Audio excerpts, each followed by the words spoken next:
Baptist. Others. 27. Okay, then I have to take the Bible. Take Bible, please. Yeah, sure. Thank you.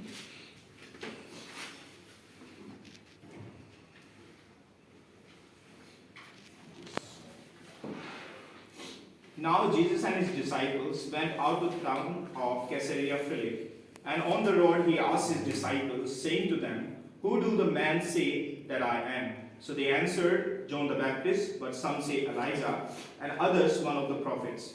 He said to them, "But who do you say that I am?" Peter answered and said to him, "You are the Christ." Then he strictly warned them that they should tell no one about him. And he began to teach them, "The Son of Man must suffer many things, and be rejected by the elders and chief priests and scribes, and be killed, and after 3 days rise again." He spoke this word openly. Then Peter took him aside and began to rebuke him.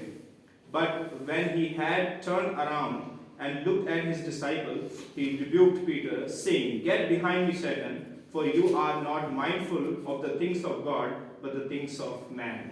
When he had called the people to himself with his disciples also, he said to them, "Whoever desires to come after me, let him deny himself and take up his cross and follow me. For whoever desires to save his life will lose it, but whoever loses his life for my sake and the gospel will save it. For what will it profit a man if he gains the whole world and loses his own soul? Or what will a man give in exchange for his soul? For whosoever is ashamed of me and my words in the adulterous and sinful generation, of him the Son of Man also will be ashamed, when he comes in the glory of his Father with the holy angels." And he said to them, "Assuredly I say to you, that there are some standing here who will not taste death till they see the kingdom of God present with power."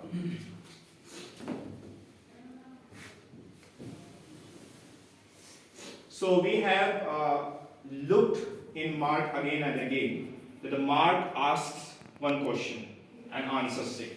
It's very important question that who Jesus is, because this answer decides how we live and behave. The other night also we were looking at one of the passages where the windstorm came, and we eventually able to see who Jesus was, that he has authority over nature. And there are a lot of things, the miracles that Jesus did, and all those stuff just pointed out who Jesus is. And in this passage also, as we dig into this passage today, we see the direct question from Jesus. We see the direct question from Jesus, "Who do the people say that I am?" And we see the view of people about Jesus. They say John the Baptist, some say John the Baptist, some say Elijah, some say prophets. But then Jesus turns this question to Peter and asks, "Who do you say that I am?" And then Peter replies that you are Messiah.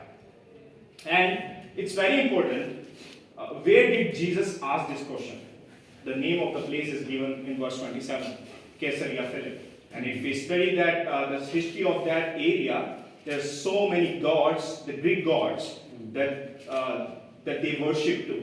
And in this place that Jesus comes, he asks this question, that who do you say that I am? It takes more important because the people were around him, and later on he called them and also speak to them, who is he? And he, just you go back to the previous verses, you will see Jesus healed the blind man. And he used that miracle also somehow to communicate the truth that people were not able to understand. They were blind to see Jesus who he really was. And now we see that author wants to communicate this simple truth, that Jesus is the Messiah, whose suffering and resurrection brings hope to his kingdom people. So they must live their life for him, or they must give their life for him.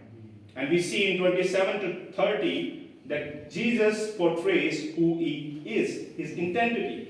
And then Jesus tells, as his Messiah, and as it written in the Old Testament, the Messiah has to suffer, then he portrays that idea. Peter thereon just say that you cannot die, because he didn't have that idea. Like the Jews, he had the idea the Messiah will come and he overturn the Romans and somehow he will save them. And Jesus challenges Peter and says, "Satan, get behind me, because you think like a man. You think like a Satan who tried to tempt me in the wilderness when he said, I'll give you this kingdom if you just bow down to me. Because that was satanic idea, that was a human idea, and Jesus rebukes him, saying, Satan, get behind me. And then after that, Jesus challenges the people, those who were there. He calls them in front of the disciples, and he says that if you follow me, the Messiah, you must deny yourself. I'm going to suffer, and if you follow me, yes, you have a hope that you will not taste death,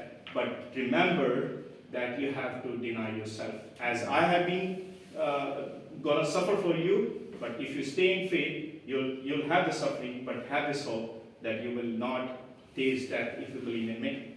And if we see this title, which Peter uses, Messiah, we see it in the Old Testament also being used, specifically in Isaiah 53, where it says that surely he has borne our griefs and carried our sorrows, yet we esteem him and stricken him, as smitten by God and afflicted. That was the suffering Messiah, and it talks about Jesus. And we see the same title used by Peter, but he did not have the real understanding of that suffering Messiah.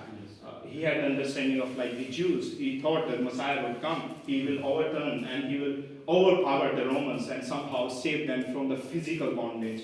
But Christ was not there to save them from physical bondage, and that's where Jesus corrected Peter's understanding that I'm the Messiah who will suffer for you and save you from the spiritual bondage, from the sin, from the power of sin, from the guilt of sin, from the penalty of sin, not from the physical needs that they felt Jesus will save them.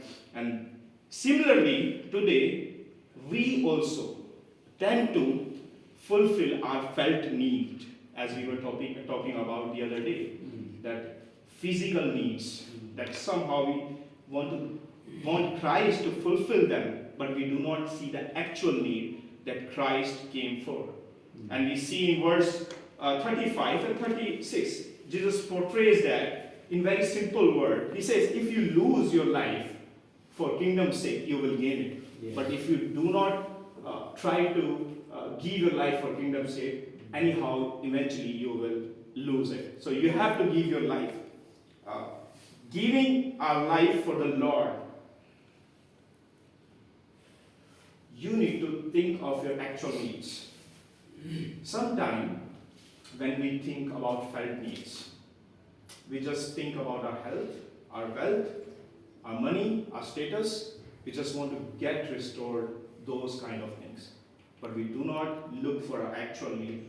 That sin is something that separates us from the God, that separates us